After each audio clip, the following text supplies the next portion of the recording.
The Silva Mind Control Method. Chapter 15. Some Speculations. Chapters 3 to 15, which you have just read, were designed, like the Mind Control course, to help you use more of your mind in special ways to solve the kinds of problems that beset every human life. What you have read stems from my more than 30 years of study and experiment. As you can see, I have kept my work on a very practical level, perhaps because I was born very poor and life presented me with practical problems from the beginning. Along the way, however, it seemed only natural to speculate on the many discoveries that amazed me. Because I have been influenced by a great deal of reading, by learned associates, and perhaps most of all by the very rich tradition of Christianity, I can claim little originality for these thoughts.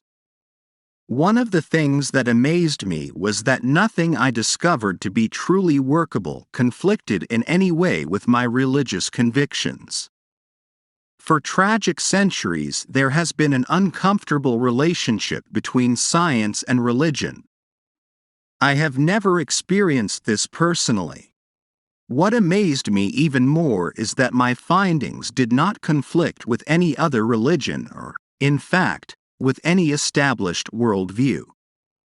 Among our enthusiastic graduates are atheists, Protestants of every denomination, Catholics, Jews, Muslims, Buddhists, and Hindus, along with scientists and scholars of a wide spectrum of disciplines.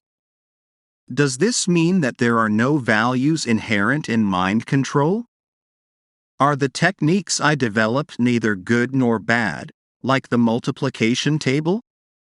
I said I would deal with speculations in this chapter, but on this point I have some firm convictions, which I believe I can support with logic.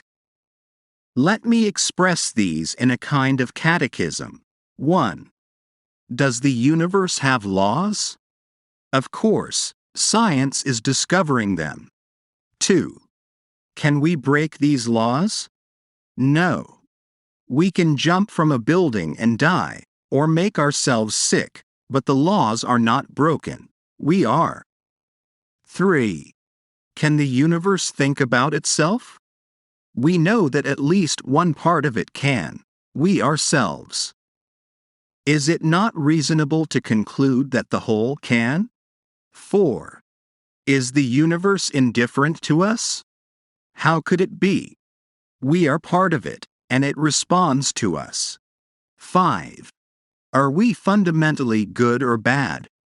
When we are in closest touch with ourselves, in meditation, we are capable of no harm at all and a vast amount of good. Were it not for my experiments which prove out number 5, I and my view of reality would be vastly different. The best definition I ever heard of reality is that it is the one dream we all share. We have only the faintest hints of what it actually is. What we perceive, the way we see things, is largely for our own convenience. Things at a distance are not really smaller, and solid things are not really solid. Everything is energy. The difference between a color and a sound, between a cosmic ray and a television picture, is frequency, or what energy is doing and how fast matter is energy. 2. As we learn from E equals mc2, it is energy doing something else, being in another state.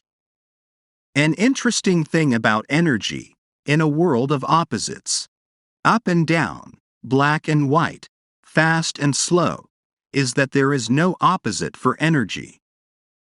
This is because there is nothing that is not energy, including you and me and everything we think. Thinking both consumes and creates energy, or, to be more accurate, it converts energy. You can see now why I find little separation between a thought and a thing.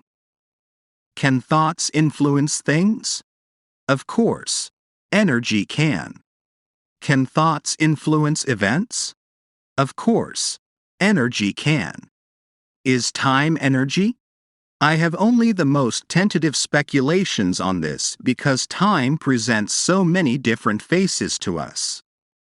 Look at it one way and we think we see it clearly, then look at it another way and it seems altogether different. To tie our shoelaces or cross a street, we had better think of time as running in a straight line from past through the present into the future. We must think of it this way in order to get through the everyday job of living, just as we still conveniently think of the sun as rising and setting, as if the old astronomy of Copernicus had never been proved wrong. From this perspective, we can remember the past, experience the present, and look uncertainly, if at all, into the future.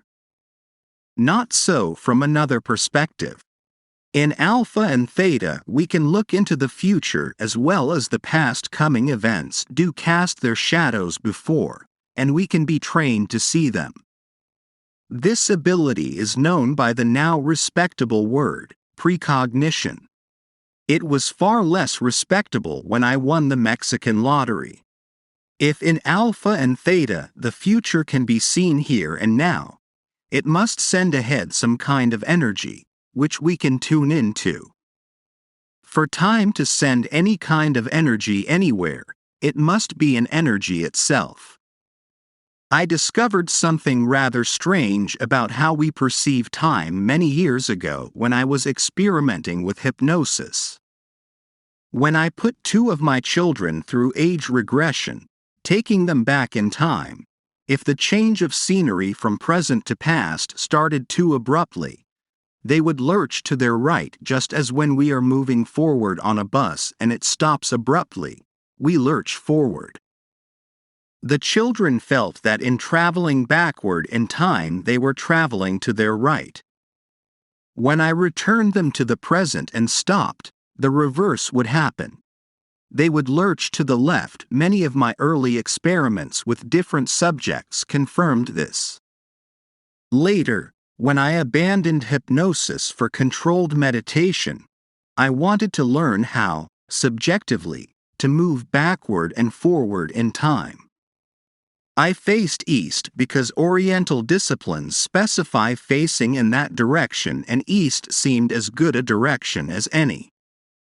Then I wondered if I would be able to move around more freely in time if, taking a cue from the hypnosis experiments, I put the future on my left and the past on my right. On this planet, the sun brings the new day from the east and carries it to the west. If I faced south during meditation, east would be on my left and west on my right, and I would thus be oriented to the planetary flow of time. Whether or not I really discovered the direction in which time flows on Earth, I do not know. I do know that once I began facing south, I felt better oriented in time and could move around in it more easily. Now let us deal with a larger question. I have mentioned higher intelligence a number of times in past chapters. Is this some non-committal way of mine of referring to God? I cannot prove what I am about to say. I must speak from faith. My answer is no. By higher intelligence, I do not mean God. I use capitals for the words because I am so respectful of it, but to me it is not God. The universe seems to do what it does with remarkable efficiency, without a scrap of waste. When I put one foot in front of another, I cannot believe it is one of God's preoccupations to see that I do not trip, nor, for that matter, is it a concern of higher intelligence. It is mine. I was genetically programmed to learn to walk. That was God's work. Now that I have learned, the routine steps are up to me. However, some steps in life are not routine, and I may need information not available through the 5 senses to make a decision. For this, I turn to higher intelligence.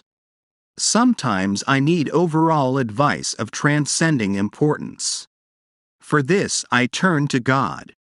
I pray. I see various levels of intelligence as a continuum, going from inanimate matter to the vegetable to the animal, then to the human and to higher intelligence, and finally to God.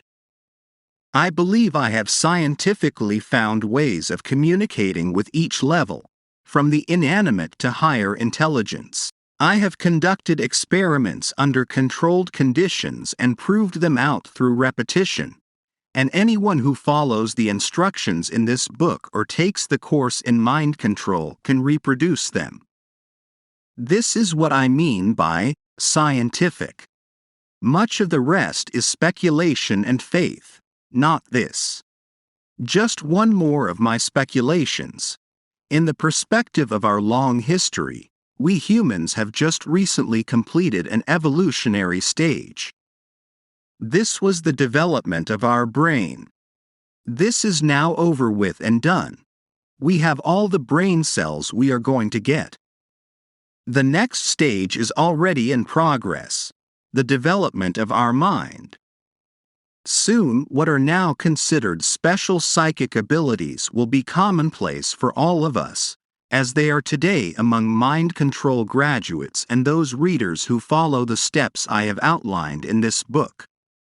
You can see from these speculations that I have a certain view of the world and of what constitutes truth and reality. Now it is fair for you to ask, do mind control graduates emerge from their experiences with views similar to these?